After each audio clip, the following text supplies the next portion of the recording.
walking around the playground the first day of second grade. I had no friends, and I was willing to become anyone to fit in.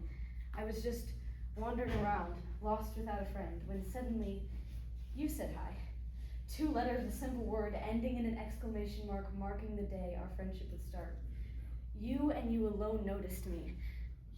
You were surrounded by people popular from the start, and I was waiting to be abandoned by you after one recess, but that didn't happen. Every day I received a hey or a hello, what's up? And I stayed scared because I did not truly know who I was. Yet, one day, ready to give up part of myself for your approval, I asked your opinion on a movie. It was my favorite at the time, but I was willing to give it up, just to relate to you. And when I asked if you liked it, you said something that solidified your place in my heart forever.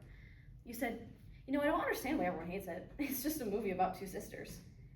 Then you decided, from that day on, we would be sisters too, and we sealed the deal with a pinky promise. That was the moment I realized I belonged. The day I found my person, my best friend.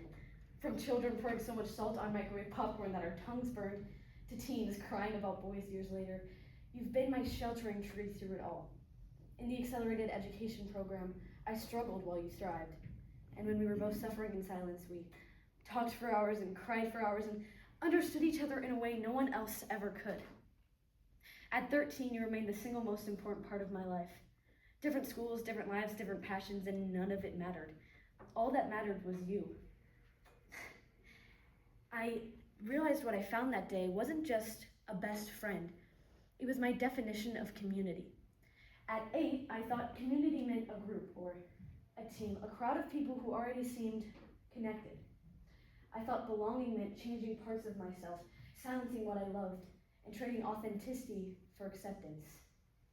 But the more I reflect on that playground moment, the more I realize that community does not demand sacrifice of identity. It protects it. We are different. We think differently, we dream differently, we react differently, but those differences never divided us. They made us who we are. They made us stronger. They taught us that being different is also what makes us so similar. As we grew up, life became heavier, social expectations, academic pressure, the quiet fear of not being enough.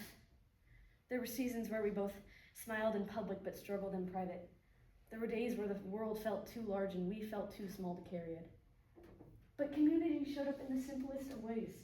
Late night phone calls, sincere birthday gifts, and honesty when it would have been easier to just walk away. Community, I've learned, is not loud. It does not always announce itself. Sometimes it's just the quiet presence of someone who refuses to leave. A single hi altered the trajectory of my childhood. One small act of courage from someone who did not have to notice me changed the way I saw myself forever. Community begins when we look around and see the person standing alone. It grows when we choose inclusion over indifference, and it strengthens when we stay, especially when staying is inconvenient. In a world that constantly encourages comparison, competition, and performance, community teaches us that we are not projects to be perfected. We're people to be supported. And somewhere, someday, there's going to be somebody walking along the playground, wondering who they have to be to fit in, what they have to change to be a part of a community. And maybe all it will take is 2 letters to change the world. Hi. Thank you.